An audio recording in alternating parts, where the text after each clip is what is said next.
So the idea of hanging a picture is to have it as flat as possible on the wall, but also as balanced and as straight as possible on the wall.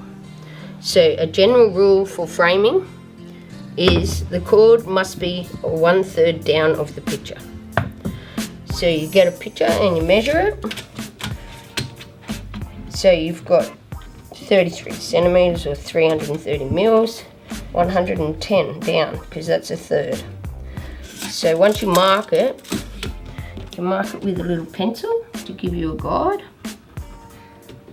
You mark both sides evenly at the same time so you know that you're in the right area for both screws. Now, there's different size D-rings that will take different weights.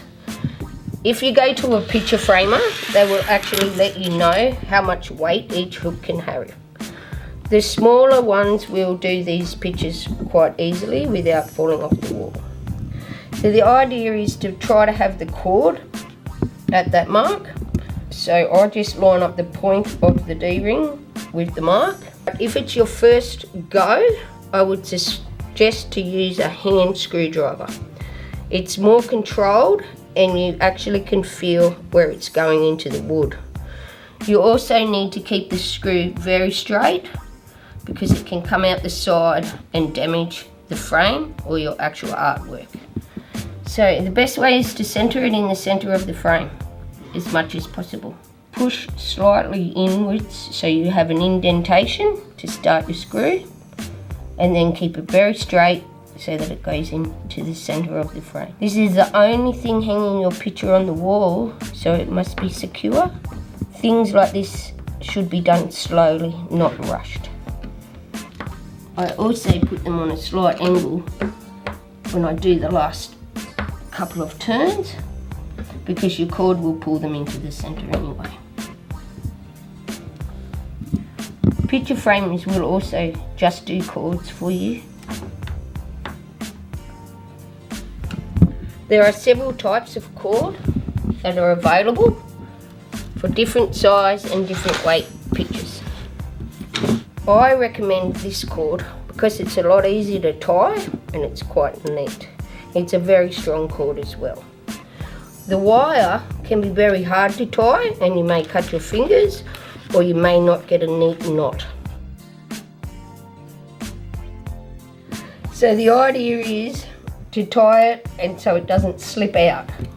So there's a little trick where you go under, through and around. So therefore it will have a double hanger, not just one loop around it. You neaten the knot and then you tie. You tie them all the same direction so that it looks like a nice neat tie. Just over and under, very simply, but keep this as tight as possible because that gives you the neatness. If it's your first time, you may need a longer tail, so it doesn't matter if you have a little bit extra, you can always cut that off. But if you haven't done it before, it's better to have more than not enough. We usually do about 4 to 5 knots because it won't undo itself. Once you have a nice neat row of pulled up cord that looks quite decorative, the idea then is to cover it with a piece of tape.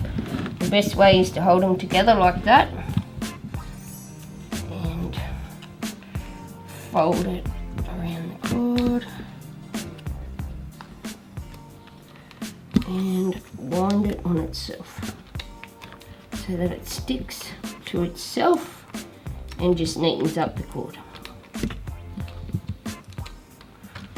So now the point of the cord is to also hang the picture flat against the wall but take the weight of the picture. So the straighter the cord, the heavier the picture will be. So the idea is to have a slight angle approximately that far so that when you put a hook in, it's going to take that weight, and the cord cannot be too long because it will be seen if it's hung too long. So the best is to go just down from the frame slightly, get a measurement, and then give yourself some tying room. Cut the cord. So now repeat the process that you did on this side. Through the hole, and this is where your other hand comes in very handy to hold it the position, desired position that you need your cord.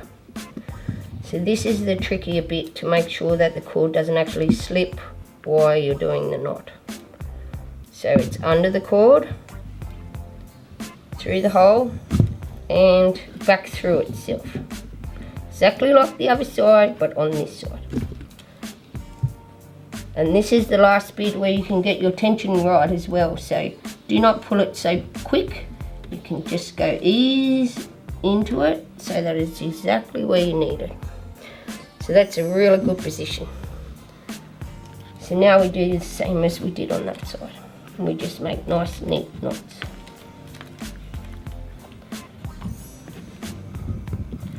The easiest way to tape it on the finish is to get the two longer cords together before you cut it. So be very careful next to the other cord. And there we have a nice presented hanging cord for an exhibition.